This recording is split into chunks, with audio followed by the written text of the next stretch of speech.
Suite et fin de la feuille de match, une grille à valider dimanche avant 8h55 avec Patrice Basile et maître Pascal Bon qui aura dans un instant à défendre, je vous le disais, eh bien Neymar accusé d'occuper un emploi fictif. Mais on va continuer le décryptage de cette grille qu'il faut valider dimanche avant 8h55 avec la Juventus qui, on peut le dire, a laissé déjà filer le titre. Oui, je pense qu'on peut considérer que la vieille dame n'a plus les forces de sa jeunesse, malgré un Ronaldo qui est lui aussi un petit peu fatigué d'être le seul à pouvoir sortir cette équipe de cette léthargie dans laquelle elle s'est installée au fil des matchs. Bon, le problème, c'est voilà, Genoa n'est pas non plus un adversaire très efficace, donc je pense quand même que la Juventus devrait gagner ce match. Et qu'on n'ait pas trop de surprises malgré tout, parce que la Juventus a quand même un rang à tenir, et je pense que face à la Genoa, il n'y a pas photo. Alors, Patrice et Oni et Uzi, j'ai envie de dire que pour ce match-là, au vu de ce que j'ai vu il y a pas longtemps, j'ai l'impression quand même qu'on a des joueurs qui sont concernés, impliqués et qui retrouvent déjà la joie de jouer ensemble. Je crois que c'est hier ou avant-hier, lorsque Dybala a mis cette banderie extraordinaire. Ils sont restés de longues minutes à se congratuler, à s'embrasser malgré le Covid, à rester. Ils ont senti que malgré tout, ils ont envie de finir sur une bonne note ce championnat, de finir avec de belles choses. Et on a retrouvé aussi un Cristiano Ronaldo qui n'aime pas rater une action qui est franche. Et derrière, il nous met un super but dans ce qu'il sait faire après un travail extraordinaire de Chiesa encore. Moi, je pense que là encore, ils vont réciter un football alléchant. Il faut se faire plaisir déjà entre eux parce qu'ils prennent du plaisir. C'est vrai que Dybala a besoin aussi de gagner en confiance, peut-être déjà préparer la prochaine année, peut-être en championnat et en Coupe d'Europe. Le Napoli se déplace à Gênes, pas au Génois, mais à la Sampdoria. Oui, alors la Sampdoria est une équipe un peu particulière. C'est d'ailleurs l'ancien coach de Monaco qui s'appelle Ranieri qui s'en occupe. Et ils ont un joueur qui s'appelle Carialera, je crois, qui est un très bon joueur, mais qui était un petit peu éteint jusqu'à là. Et apparemment, Ranieri l'a bien remis en selle. Et depuis quelque temps, il percute pas mal. Et c'est pour ça que je dirais qu'attention, même si Naples est une équipe solide qui a des résultats honorables dans ce championnat, mais la Sampdoria peut, chez elle en plus, créer une certaine surprise dans ce match. Donc je serais partisan de mettre une petite pièce sur Sampdoria. Parce que je trouve qu'en ce moment, la Sampdoria joue bien et avec ce joueur qui est assez performant, elle peut damer le plomb à Naples. C'est vrai que ce match-là, je ferai référence à Juventus tout à l'heure. Il y a eu cette confrontation il n'y a pas longtemps entre Naples et Juventus. Et j'ai trouvé que malgré tout, Naples avait opposé une belle confrontation face à la Juve. Et j'ai envie de dire qu'il n'y a pas Maradona, mais il y a Insigne. Et Insigne, chaque fois, même si Naples ne gagne pas, mais il y a toujours en bas, but de Insigne. Et il va chercher, il décroche, il réclame, il sollicite et il plante. Donc face à une simple dixième, je pense qu'on peut compter sur Napoli moi-même à l'extérieur pour pouvoir conserver et en tout cas maîtriser, séréniser au niveau de sa 5e place avec Insigne devant. On va délaisser la Ligue, la Serie A pour la Liga, on reste dans le sud de l'Europe, et le championnat d'Espagne avec un certain FC Valence, Real Sociedad. Real Sociedad, me semble, c'est le vainqueur de la Coupe du Roi, c'est ça, hein? Oui, c'est ça. Et Valence, qui finalement est une équipe qui fait mal un petit peu aux grandes équipes et qui souvent fait des matchs aboutis. Hein. Valence qui a, je voyais la semaine dernière un petit peu moribonde et puis finalement qui gagne tranquillement. Donc attention à ce match. Moi j'aurais pronostiqué une victoire de Valence et peut-être un match nul pour couvrir un peu le truc. Mais c'est vrai que Valence, c'est une équipe en ce moment qui marche bien. Et qui peut gagner ce match face à une Real Sociedad qui n'a plus rien à gagner d'autre que voilà, c'est un match comme quelconque pour eux, quoi.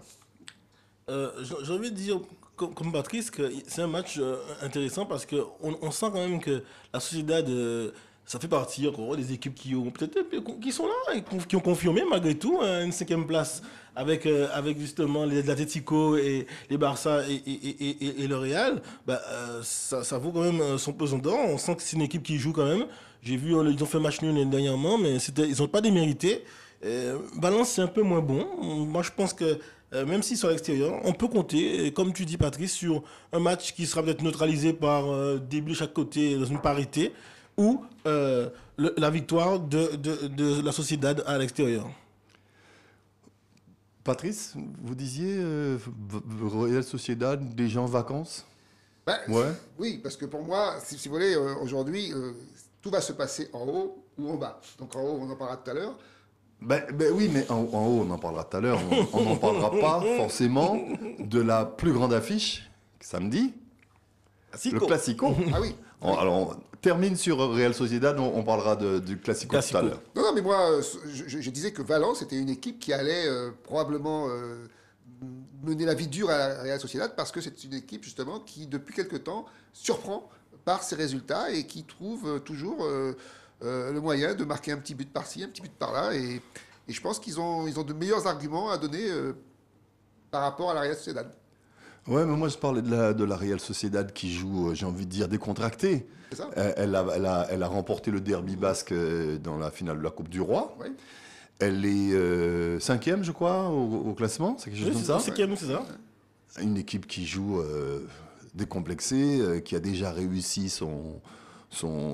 sa saison, j'ai envie de dire, a de fortes chances de ramener quelque chose, pas forcément une victoire, mais de ramener quelque chose de Valence. C'est pour ça que je dirais ou une victoire de Valence ou nul, parce que je pense que Valence, ils vont se défendre chèrement leur peau. Alors, tu parlais du haut du classement, on y arrive à ce haut du classement, même si, pour employer un poncif, l'avance de l'Atlético a fondu comme neige au soleil, mais l'Atlético reste encore en tête de ce championnat et se déplace au Betis. Alors voilà, c'est vrai que ce match-là, il est particulier, parce que si on revient un petit peu sur ce qui s'est passé avec l'Atlético, c'est incroyable. Ils avaient 10 points d'avance pendant un certain temps sur donc, les deux premiers, les deux autres, qui sont Barcelone et Real. Et voilà qu'ils perdent encore la dernière journée, là, et qu'ils se retrouvent avec un simple point d'avance. Donc là, vraiment, on est en train de vivre un tournant dans le championnat espagnol qui va être très intéressant à suivre. Alors, donc, ils arrivent sur ce match Betis-Séville, qui est une équipe quand même, qui a des jeunes, qui sont vraiment des jeunes qui sont insouciants, qui jouent bien au football. Je crois qu'il y a Canales, il y a Iglesias, et un Atlético de Madrid qui arrive, à mon avis, avec la peur au ventre. Parce que là, du coup, ils n'ont pas... Je ne sais pas s'ils connaissent la peur. Ah, quand même, quand on a perdu 10 points en quelques matchs, ça veut dire qu'il y a un problème.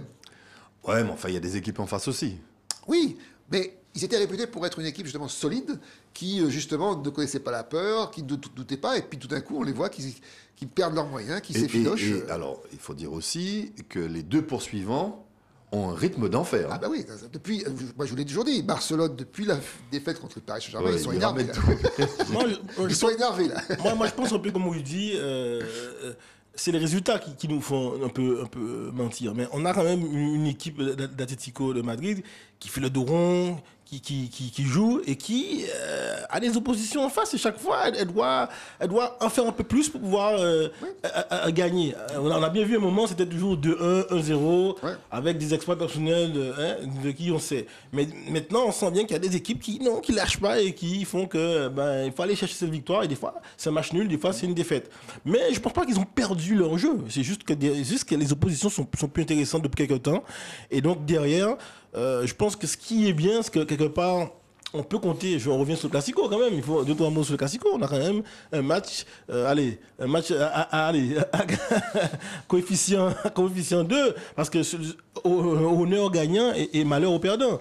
Moi, je pense que si se neutralise, c'est bon pour l'Atlético, mais en même temps, je pense que si l'un ou l'autre gagne, ils vont venir. Là, on a un point. Barça, il y a un point de l'Atlético Madrid. Real à 3 points, donc faut pas qu'il y ait de gagnant. Mais en tout cas, ils vont quand même se battre entre eux.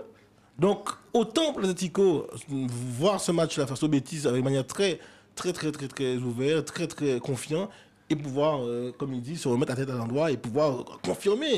Dans ce Classico, je me dis que le Real part avec un avantage psychologique. sur le Barça. D'autant que, encore une fois, hein, en Coupe d'Europe, la Ligue des Champions s'est vraiment inscrite dans l'ADN du Real. Elle a été égalisée, je crois, et sans s'énerver, tranquillement. Elle est revenue et a une victoire assez confortable.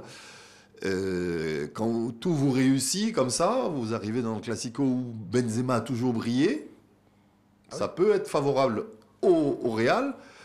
Un résultat positif pour le Real, c'est un résultat positif pour l'Atlético Madrid. Ah oui, absolument. Non, c'est sûr que le Real Madrid a un état d'esprit que j'ai toujours admiré, parce que et Zidane y est pour beaucoup, il faut bien dire. On a l'impression qu'il peut, un peu comme le Bayern d'ailleurs, on a l'impression qu'il peut rien leur arriver certaines fois.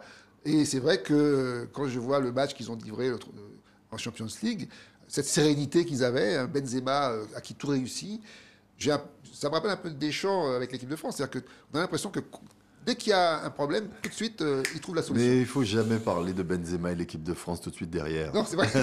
Ça ravive des blessures. C'est pas compatible. Non, mais c'est vrai que je suis épaté par la manière dont Zidane gère les moments difficiles, surtout pour le Real.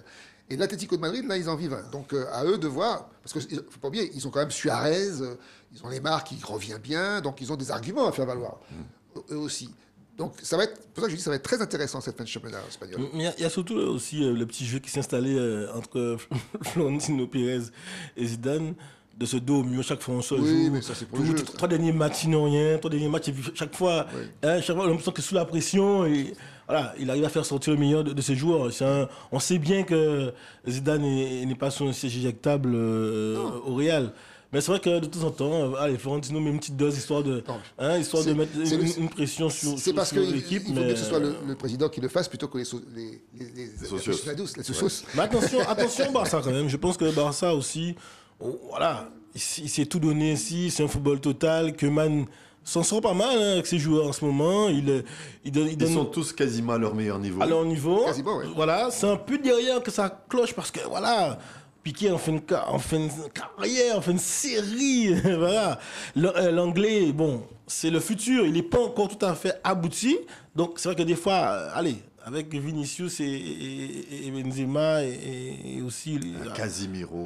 Casemiro, bon, Casemiro. Voilà, c'est ça. Mais on a quand même mieux de terrain du Barça qui et puis quand Messi et Dembélé savent s'entendre, je crois que Griezmann sera là. Normalement. Ben voilà, donc attention aussi, parce que je pense qu'au fond du vestiaire de Barça, on a envie d'aller chercher le titre. C'était la petite parenthèse pour le Classico qui ne fait pas partie de la grille. C'est vrai. On vous l'a dit, la grille est à valider dimanche avant 8h55. On vous donnera notre synthèse tout à l'heure. Libre à vous de composer la vôtre, parce que nous vous avons donné un certain nombre d'éléments pour vous aider à remplir votre grille, mais on va vous en proposer une quand même. Mais notre maître Pascal Bon va devoir plaider, va devoir défendre son client Neymar, accusé d'occuper un emploi fictif. C'est dans une toute petite poignée de secondes. La parole est à la défense. Maître, votre client est accusé d'occuper un emploi fictif eu égard au nombre de matchs disputés depuis son arrivée dans la capitale. Aucune saison complète. Et bien évidemment, on met en balance le salaire. Ça fait cher le match. Vous avez quelque part un petit peu raison, cher Rudy. On a les faits et je me suis plongé un peu dans les chiffres. Et c'est vrai qu'il arrive en 2017. Il nous a gratifié à peu près d'une centaine de matchs. Il a quand même planté 81 buts. Et c'est vrai qu'on est sur un ratio de 0,81 buts par match, qui laisse troisième derrière Carlos Bianchi. Et j'oublie le deuxième, mais il est quand même parmi les meilleurs buteurs de l'histoire du club. Bon, on sent bien qu'au Barça, en 2016, il était à 36 matchs par saison.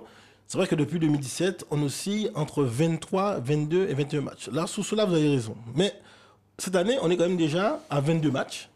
22 matchs, 10 buts. 10 buts, bon, 12 buts si on compte aussi la Ligue des Champions.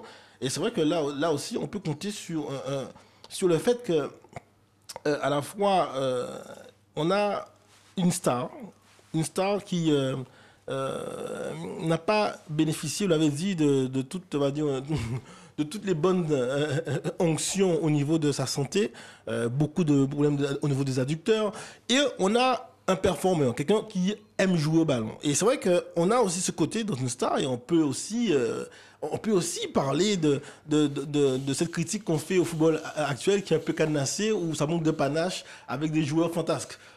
Du temps de Cantona ou du temps de Maradona. Donc attention à ne pas oublier, par exemple, le coup de pied de Cantona. Voilà, et ce que ça avait fait aussi notre ami Zidane en Coupe du Monde lorsqu'il fallait un petit peu chatouiller les parties intimes de sa mère.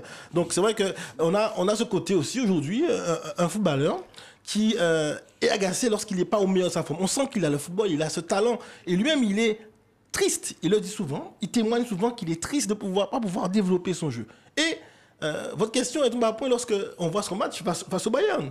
Face au Bayern, une fois que la santé est là, une fois que voilà, son comportement est à la hauteur, on voit ses gestes, ses passes. Il n'est pas marqué, mais en tout cas, la passe pour Mbappé et la passe pour Marquinhos, moi je dis que on peut pas venir l'accuser d'être sur nos pas fictifs. C'est vrai que on peut attendre plus de lui parce qu'on a l'impression qu'il choisit ses matchs.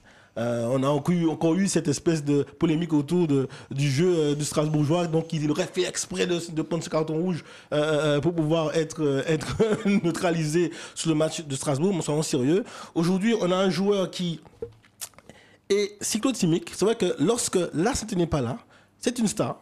Elle a besoin de confiance. Elle a besoin d'avoir peut-être, et je l'ai dit, et je plaide là-dessus, peut-être d'avoir une expertise psychologique parce qu'il y a, on le sait, un côté un peu douteux sur le comportement. Voilà. Lorsque l'équipe va bien, tout va bien, lorsque les signaux sont là, je joue au football. Mais attention, il faut aussi remettre les choses dans le contexte. Je suis un Brésilien. Donc, je suis pas Didier Deschamps.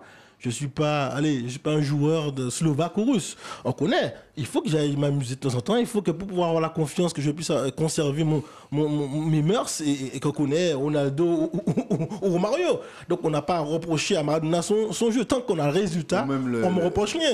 L'impérateur, c'est lui qui joue à l'Inter. À l'Inter, Zamorano? Non, son nom m'échappe, mais c'est l'avant-centre de l'Inter. L'avant-centre de l'Inter. On peut parler aussi de Ronaldinho. Ronaldinho. Ouais. Donc je suis quand même un Brésilien, donc c'est vrai que chaque fois que j'ai des résultats en dessous, et c'est vrai que le vestiaire a grondé après Lille, un peu par rapport du côté individualiste, mais je suis un compétiteur, et c'est vrai que lorsque je ne suis pas en cohérence avec mes capacités, mon talent, je suis, comme tous les grands joueurs, mauvais perdant, capable de péter les plombs, et capable en même temps de pouvoir sortir de ce match et faire en sorte que Paris soit aussi à ce niveau-là en Ligue des Champions. Et j'en finirai aussi par...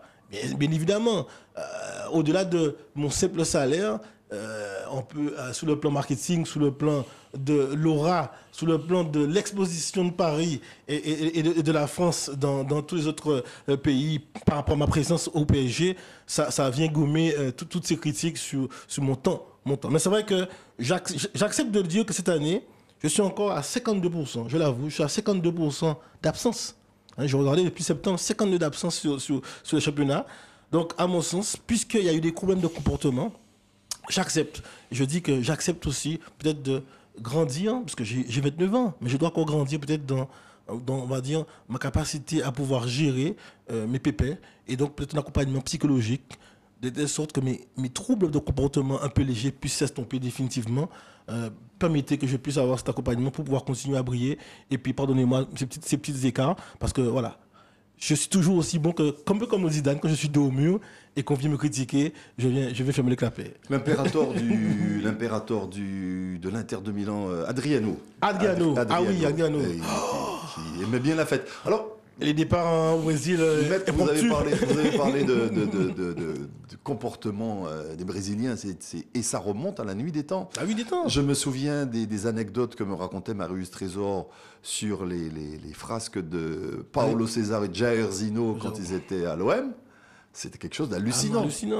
Ah oui, non, mais c'est un état d'esprit, c'est une culture. Les Brésiliens, ce sont des gens qui veulent s'amuser en jouant au football. Et Neymar, c'est le cas.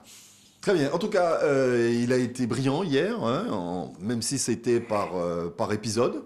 Les 2 passes, là, dont une passe qu'il invente. Hein. Celle à Marquinhos, c'est une passe qu'il invente. Et Marquinhos qui se fout en attaquant aussi. Télécommandé la passe. Ah non, mais contrôle orienté, frappe. Du pied gauche, sans contrôle, d'un coup comme ça. Non, c'est une passe qu'il a inventée. Très bien. Vous êtes juge et arbitre unique. Oui, je souscris complètement. Même si je suis parti aussi, juge est parti sur la plaidoirie de Maître Bon, et je trouve sa plaidoirie exceptionnelle, donc j'applaudis. Voilà ce qu'il fallait dire pour le client de Maître Bon aujourd'hui. Neymar accusé d'occuper un emploi fictif avec 50... comment vous avez dit 52% d'absence. 52% d'absence, mais enfin bon, quand il est là, il fait rêver. Et on se donne rendez-vous pour la parole à la défense la semaine prochaine avec un autre client, Maître Pascal Bon. On va vous proposer la grille qu'il faut valider, on vous l'a dit, dimanche avant 8h55. Vous faites la vôtre avec toutes les informations que nous vous avons données. Nous vous proposons la nôtre. On a déjà réussi, elle s'affiche à l'écran. On a déjà proposé, on vous l'a dit, une grille parfaite qui avait rapporté pas mal d'argent à nos téléspectateurs. Il fallait donc pour nous... Eh bien, pour cette grille synthèse de nos infos, il fallait donc cocher Lyon pour le premier match, Monaco également, 1 pour Nice, 1 également pour Brest, 1 pour Lens. On était à peu près tous d'accord, sinon tous d'accord pour la couverture complète entre Tottenham et Man U, 1 N2. Arsenal qui va peut-être réaliser le nul, voire la victoire à Sheffield. Pareil pour Leicester, N2 à West Ham. Le grand écart pour la Fiorentina face à l'Atalanta, 1 et 2. La Juve à 1. Sampdoria de Gênes avec un Napoli et Insigne, comme nous le disait Maître Pascal Bon. Eh bien, le 2.